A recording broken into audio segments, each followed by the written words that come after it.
高雄西湾附近的海边啊，最近有出现毒海体，海洋局专工是伫咧海水液定的一块所在有打广告出来，都提醒民众避免来挖金哦。因为这个毒海体若是严重，可能会致使死亡。另外学者嘛指出讲哦，最近伫咧全台湾的海域，拢有可能会出现毒海体，千万都唔通去拍卡着。假日来到西雅湾海水浴场，家长带囡仔唔敢落水耍，只当踮伫沙坡耍耍，因为风通知海域出现有毒的体啊。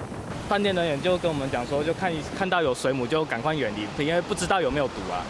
海水浴场一口有打广告，提醒民众避免划进海域。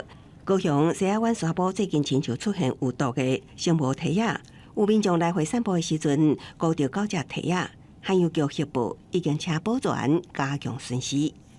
所以我们想说来找看看，就是我们原本只要来这边看，原本在玩踏海这样子，然后后来想要有这样，我们就想要来看一下。有看到吗？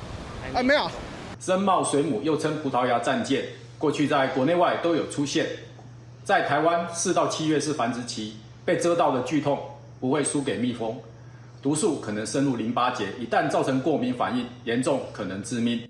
生物体也有世界第3毒之称，去年5月捌伫高雄弥陀沙坡出现，擦伤查某囡仔。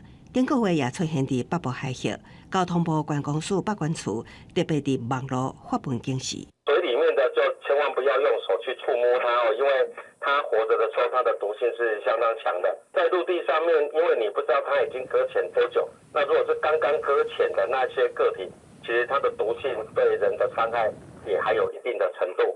学者指出，农历春节过了后，因为洋流也是北路靠路的关系，全台海峡拢可能出现生物体影。